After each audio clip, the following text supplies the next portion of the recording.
네, 바야흐로 반도체가 국가 안보의 시대이죠. 더구나 한국의 경쟁력은 반도체입니다. 그렇기 때문에 한국경제TV에서 특별 대담을 마련했습니다. 여당 주도 특별위원장을 여당 의원이 맡고 있는 헌정 최초의 일이죠. 국민의힘 반도체 산업 경쟁력 강화 특별위원회 위원장이신 양양자 의원 모시고 오늘 대담 나눠보도록 하겠습니다. 의원님 안녕하십니까? 네, 안녕하십니까? 네. 어려운 자리 고맙습니다. 불러주셔서 감사합니다. 먼저 보니까 그 반도체 경쟁력 강화 특별위원회에 항상 그 프랜차이즈 같은 키워드가 있는데 네. 이번에는 초월이더라고요. 네. 어설프게 좀 이렇게 제가 생각을 해보면 초월적인 초당파적인 얘기인가 싶기도 한데 어떤 내용이죠? 아시다시피 반도체만큼은 정파도 없고 이념도 없고 그렇죠. 진보 보수도 없고 남녀노소도 없다. 그리고 국가를 넘어서 글로벌 경쟁 시장에서 우리가 제대로 자리 잡지 못하면 결국은 국가 안위에도 문제가 생기고 안보 외교도 되지 않는다. 그런 말씀으로 제가 이번 반도체 산업 경쟁력 강화 특별위원회 키워드는 초월로 잡았습니다. 네, 위원님 보니까 이 초월이라는 게 아주 트렌디한 것 같습니다. 왜냐하면 미국의 국가안보 자산이 석유에서 반도체로 넘어가는 가운데 상당한 지각 변동을 일으키고 있는데요. 그거에 대해서 특별위원회에서는 어떤 대책이 가장 먼저 있을까요? 우선 조금 설명을 좀 드리면 네. 우리가 그 77년도에 PC 산업이 시작이 되면서 정보혁명이 이제 열리게 됩니다. 그로부터 15년 텀으로 지금 변화가 진행이 되고 있는데요. 그로부터 15년 후인 1992년도에 디지털 혁명이 열리기 시작합니다. 그 이유가 디지털 혁명이 일어나게 된 계기가 반도체라는 기술이 있기 때문에 그랬고, 특히 무어의 법칙, 3년 만에 집적도가 4배씩 증가한다는 그 무어의 법칙이 5번의 중첩을 가져왔습니다. 네. 그러다 보니까 15년 만에 거의 1000배의 집적도가 이제 향상이 되면서 그만큼 처리 능력이 좋아진 거죠. 그래서 모든 것이 디지털 혁명으로 바뀌게 된 계기가 또 반도체가 된 거고, 그로부터 2007년도 이제 모바일 시대가 열렸습니다. 모바일 혁명이 열렸는데 모바일 혁명도 더 집적도는 높아가고 또 반도체 성능이 좋아지면서 모든 기술이 융합이 되는 겁니다. 그래서 컨버전스 시대가 도래한 거죠. 자, 컨버전스냐 다이버전스냐라는 그 디베이팅이 그 시대에 굉장히 컸었습니다. 그러나 모든 기술이 기기 하나로, 스마트폰 하나로 융합되는 그런 기술의 시대, 모바일 시대가 열렸죠. 자, 이제 그로부터 15년 후 지금 어떤 시대가 열렸습니까? 4차 산업혁명 시대라고 하는 AI 그리고 데이터 그리고 에너지, 바이오 모든 것들이 이제 4차 산업혁명 시대로 가고 또 5G, 6G 거기다가 우리 실생활하고 정말 밀접한 커머스, 뱅킹 이런 산업 사회가 이제 반도체로 인해서 모든 게 열린 겁니다. 석유도 중요했지만 1, 2차 산업을 넘어서 3차, 4차 산업으로 오면서 이 주도권을 갖게 된 국가가 반도체의 주도권을 가진 국가가 결국은 패권을 지게 돼 버린 겁니다. 예.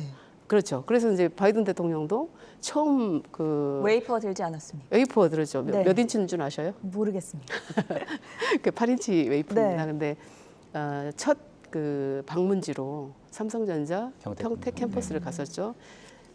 전 세계의 탑 국가의 대통령께서 첫 방문지를 반도체 캠퍼스로 했다라는 것은 그 자체가 이 반도체가 얼마나 중요한지를 나타내는 것이고, 자, 우리나라가 그래서 석유 산업 때는 상당히 어려웠지만 반도체를 기반으로 한 이 4차 산업혁명 시대에 엄청난 기회를 가진 거죠. 예, 여기까지 제가 말씀드리겠습니다. 반도체 산업이 국가적인 경쟁력을 가지는데 얼마나 큰 상징성이 있으신지에 대해서 먼저 자세하게 해설을 해주셨는데요. 시청자분들도 반도체 산업이 중요하다는 거는 이미 잘 알고 계실 겁니다. 그런데 최근에 여러 가지 대외적인 악재들을 살펴보면 호재보다는 악재가 많은 상황이어서 우리나라의 반도체 산업이 위기인 것은 아닌가 하는 여러 가지 좀 우려 섞인 목소리들도 나오는데 현재 상황을 어떻게 점검해 보면 좋겠습니까?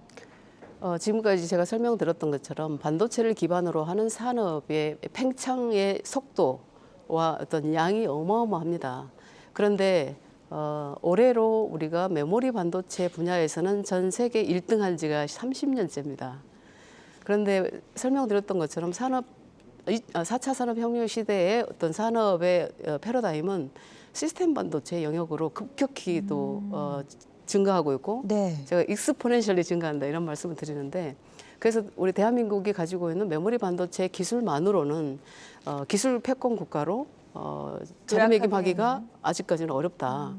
근데 이제 특히 대만의 TSMC라는 회사가 대만에 있기 때문에 대만이라는 국가가 엄청난 그 지위가 높아지기도 하고 그렇죠. 안보에서는 탑이 될 것입니다. 그런데 대한민국이 메모리만 가지고는 앞으로의 산업을 주도할 수 없다. 그 위기감이 있고 또 그 시스템 반도체 영역, 그 파운더리 영역까지도 확장을 시키려면 결국은 사람입니다.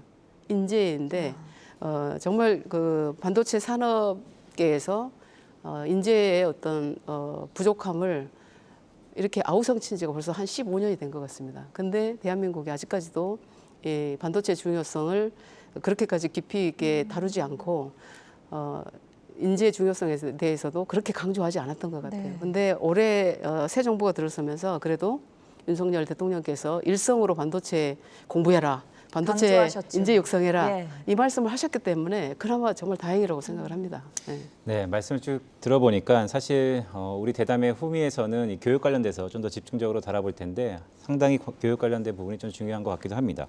아까 말씀 주셨던 것처럼 자, 메모리에서 비메모리로 큰 흐름이 바뀌고 있습니다. 네. 그런 가운데 삼성전자가 최근에 3나노 반도체를 양산하기 시작했거든요. 네. 이거에 대한 파급 효과는 어느 정도라고 예상하시나요?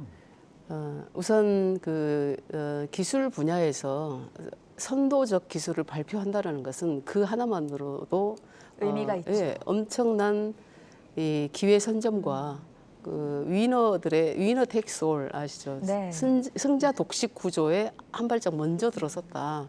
이렇게 말씀을 드릴 수 있습니다. 그러나 아마 TSMC에서는 저 3나노 기술이 양산이 되고 수율까지 완전하게 확보돼서 경쟁력을 갖기까지 어느 정도의 어느 정도의 시간이 걸릴 것이냐에 대한 궁금증은 있을 것이라고 생각합니다. 그러나 이제 삼성전자에서 발표한 3나노 기술은 그야말로 이 어떤 산업의 주도권을 쥐는 것뿐만 아니라 우리가 나아가고자 하는 기후 변화까지도 영향을 미치고 있어요. 이게 선폭을 얼마만큼 미세하게 할 수 있느냐가 예. 이게 전력 소모량과 또 직결이 되거든요. 그래서 탄소 제로의 어떤 정책에도 가장 빠르게 어떤 진입을 한다라고 보시면 됩니다. 삼성전자가 세계 최초로 3나노 파운드리를 양산하는 과정 속에서 퍼스트 무버로서 어떤 상징성을 가지고 있는지 그리고 더 나아가서 뭐 글로벌 트렌드라고 할 수 있죠. ESG와 결을 맞추고 있는 행보를 보여주고 있다라고 장점을 설명을 해주셨습니다. 좀 글로벌한 이야기들에 대해서도 짚어보면 좋을 것 같은데요. 일본의 반도체 핵심 소재 수출 규제가 3년이 지났습니다. 네. 그때 좀 분위기가 많이 안 좋았던 걸로 저도 기억을 하는데 최근에는 그래도 일본이랑 어느 정도 협력할 분위기가 포착이 되고 있어서 이런 점들에 대해서 일본과의 관계 설정은 어떻게 하면 좋을지 전문가의 의견을 좀 듣고 싶거든요. 네, 그 방금 말씀하신 것처럼 지금 딱 3년 전 요맘때입니다. 7월 달이었죠. 그 7월 1일에 화이트리스트 제외 국가에서 제외하겠다라고 뭔가 일방적인 통보를 했고 실제로 7월 4일 날 예, 화이트리스트 제외 국가가 됐습니다. 그때 소재 3가지 기억나셔요? 그때 소재 3가지가 어떤 거죠? 반도체 소재 3가지가 있는데 방송에서 많이 하긴 했었는데. 아 그죠. 예. 그래서 이제 그냥 제가 말씀드리면 플루오린 폴리미드 네. 그리고 EUVPR 그리고 이제 불화수소라고 그렇죠. 하는 불화수소요. 네. 불화수소만 아마 기억 그것만 기억. 네네. 예, HF라고 하는 불화수소인데 그때 우리가 너무나 놀랐지 않습니까? 이거는 경제 침략이다. 그런데 우리가 대응을 잘 할 수 있었던 계기가 바로 소재 규제를 했지만 실제로 그 소재를 써서 대한민국의 디램이나 플래시 메모리나 파운드리 산업을 못할 수도 있습니다. 그러면 메모리 반도체나 플래시 반도체를 만들어서 다시 일본에 수출을 해서 예를 들면 소니 같은 회사에서 플레이스테이션 4를 만들고 그 다음에 이제 5로 완전히 그 주도권을 잡겠다라는 그런 계획을 가지고 있는데 만약에 삼성에서 개발하는 그래픽 DDR이라든지 LP DDR이라든지 로우 파워 DDR이라든지 이런 제품을 가져가지 못하면 결국은 그 산업을 할 수가 없거든요. 그래서 글로벌 밸류 체인의 어떤 이 글로벌 시장에서 그 밸류의 힘이 그 가치가 얼마나 되느냐가 이 주도권의 키가 되는 것입니다. 자, 그래서 이제 3년이 지나고 난 지금 이 상황에서 보면 일본은 대한민국의 반도체가 특히 메모리 반도체가 생각보다 전 세계의 어떤 패권의 힘이 정말 크구나라고 느낀 겁니다. 함부로 할 수 없는 나라가 된 거예요. 네. 자, 그런데 우리가 그러면 이 수출 규제 3년 동안에 우리 제품으로 소부장에 대해서 독립이 되고 있느냐? 상당히 어려운 분야입니다. 특히 이제 세 가지 중에서 네. 불화수소만 기억하고 불화수소도 12-9이 우리가 할 수 있느냐 없느냐 정말 어떤 정말 많은 기술 중에 단편적으로 일부만. 우리가 이렇게 본 겁니다. 그런데 일본이 여전히 앞서가고 있는 분야가 소재, 장비 이런 분야에서는 앞서가기 때문에 우리가 약한 부분과 또 일본이 강한 부분, 우리가 강한 부분과 일본이 약한 부분을 글로벌 밸류 체인을 만드는 겁니다. 그렇게 해서 협력 관계를 가져가야지 이게 양국이 제대로 협력 모델을 가져갈 수 있기 때문에 일본도 대한민국을 함부로 할 수 없고 앞으로도 함부로 할 수 없으려면 결국은 글로벌 밸류 체인의 그 밸류가 높은 기술을 우리가 확보하는 일, 그것밖에 없습니다. 네, 3년 전으로 복귀해 보면 일본의 어쨌든 강압적인 이 화이트 규제가 어떻게 보면 한국의 위상을 다시 한번 확인했었던 계기다라는 말씀을 주셨는데요. 자, 근데 위원님 이런 얘기가 있습니다. 사실 뭐 글로벌리 봤을 때 일본의 위상은 사실 압도적이죠. 예. 근데 유독 우리 정서상 한국인이 봤을 때는 일본보다는 좀 중국 쪽에 좀 더 우리가 집중하고 있는 것 같습니다. 실제 반도체 산업도 상당 부분 중국과의 상호 관계가 꽤 있는데요. 최근 분위기가 좀 심상치 않습니다. 네. 이거에 대해서 어떻게 좀 보고 계세요? 이제 미중 패권도 사실 반도체 패권 전쟁입니다. 그렇죠. 네, 미국이 반도체에서 집 주인이라고 하면 사실은 대한민국이나 대만이나 일본이나 중국이나 다 세입자라고 보시면 돼요. 그런데 미국이 지어놓은 집에서 우리는 소프트웨어라든지 특허라든지 이런 부분을 빌려 쓰고 있는 상황입니다. 네. 그럼에도 불구하고 미국은 대한민국을 함부로 할 수 없는 기술 강국으로 기술 동맹이 돼 있어요. 그런데 중국이 보기에는 이게 중국도 이 새로운 집을 짓고 싶고 세계의 어떤 주도권을 쥐고 싶은 거죠.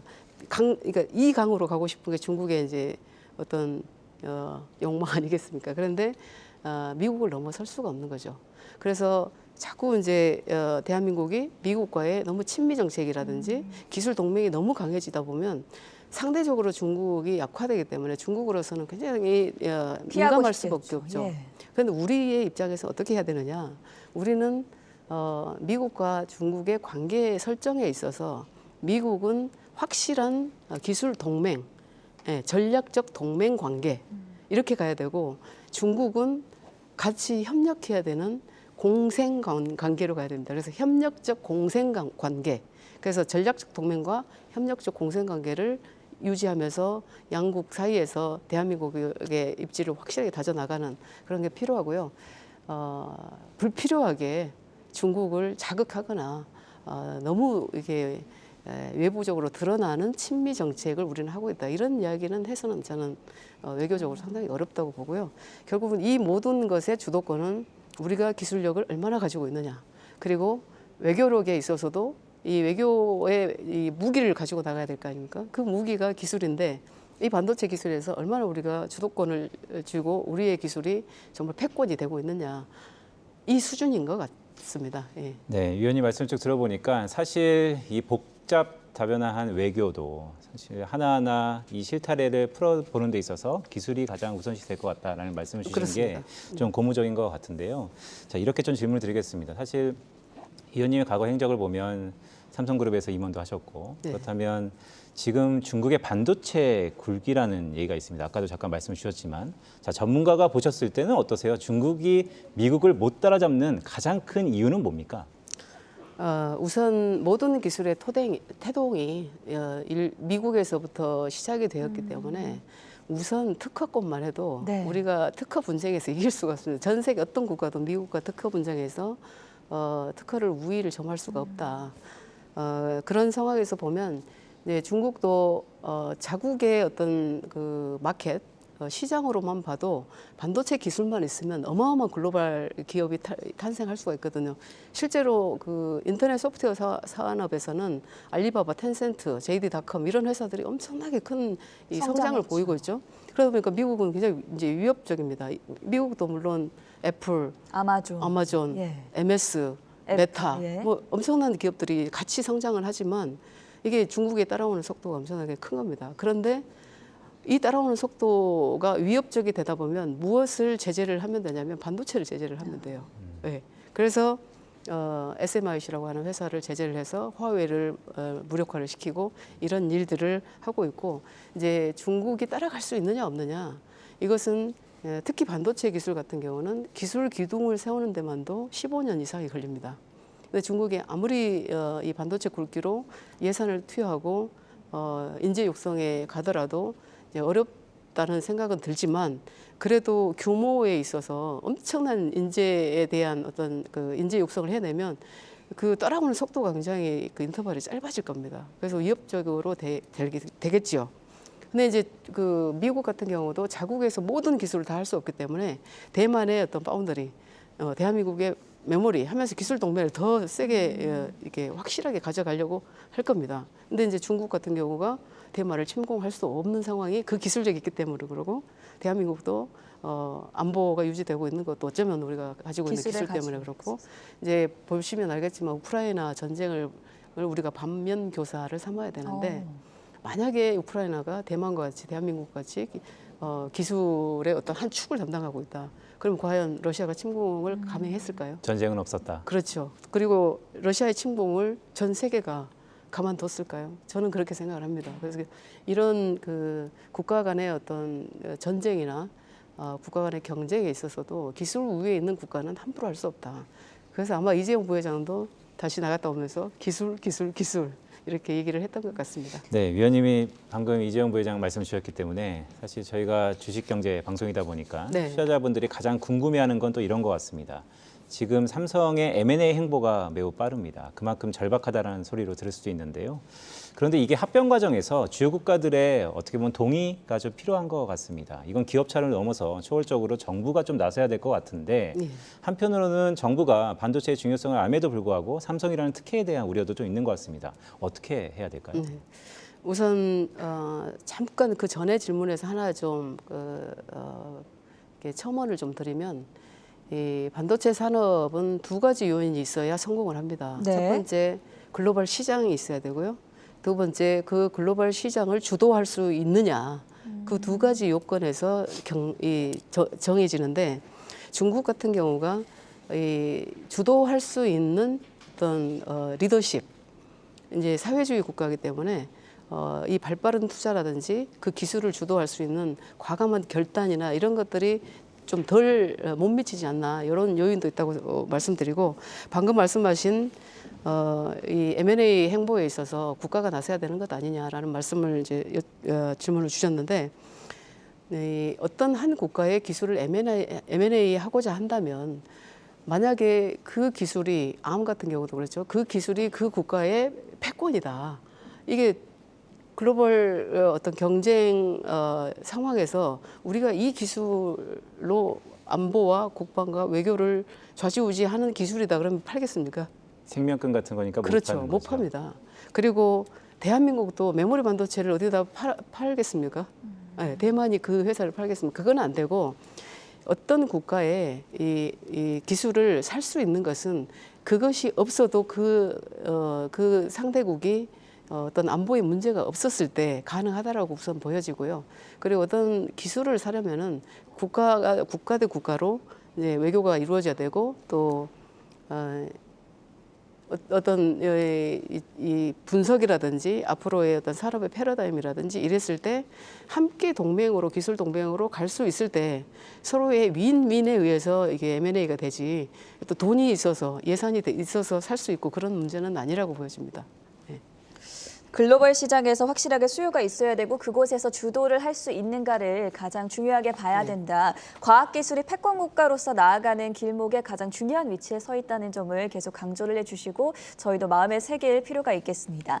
앞서 위원장님께서 이제 교육의 중요성을 강조를 해주셨어요. 그러면서 최근에 반도체 인재 육성을 위해서 뭐 대학교와 산업의 여러 가지 콜라보레이션도 가지고 있고 삼성, 사피의 전국 확산 이런 이야기들이 많이 나오고 있는데 어떤 점들을 벤치마킹할 수 있겠습니까?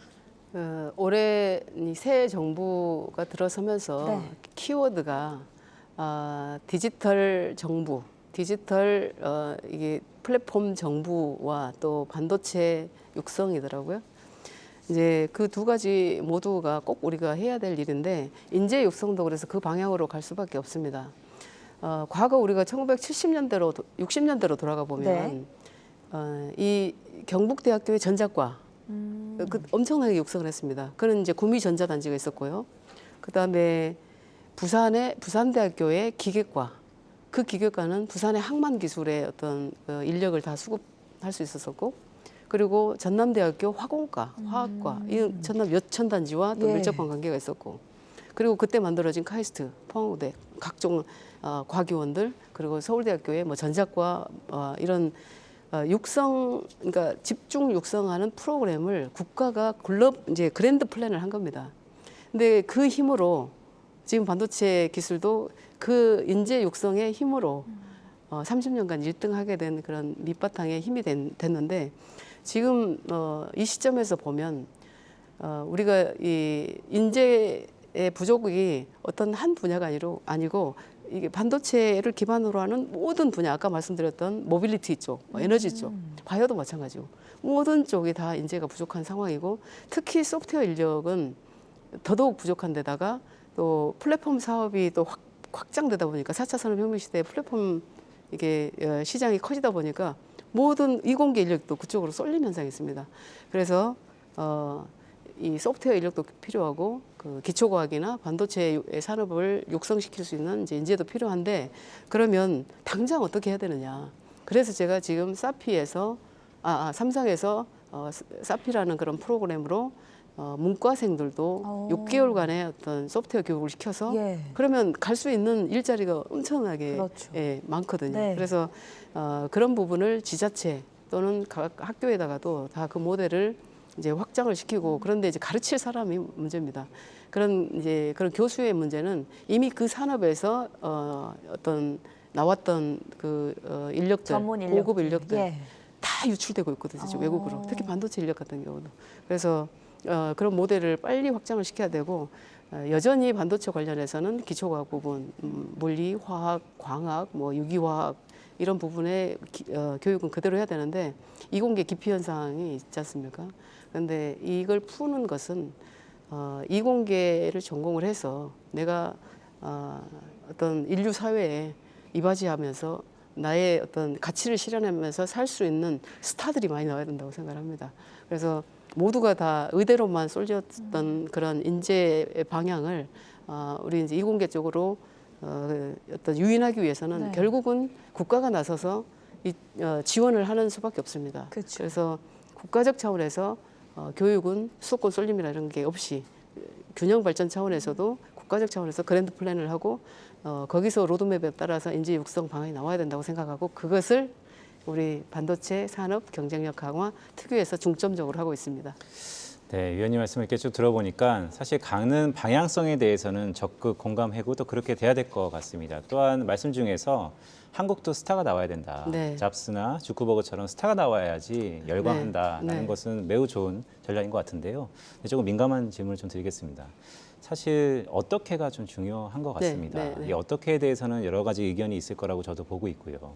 그런데 아까 말미에 문과생도 일단은 뭐 집중적인 교육 프로그램에 의해서 한 6개월이나 1년 뒤에는 잡을 수 있지 않겠느냐는 사실 이 MZ 세대가 볼 때는 너무 현실하고 좀 동떨어지는 거 아닌가? 6개월 만에 그렇게 할 수 있다면 얼마나 좋겠어요. 하지만 그런 가능성에 대해서 너무 좀 브로드하게 잡은 거 아닌가에 대한 비판도 있습니다.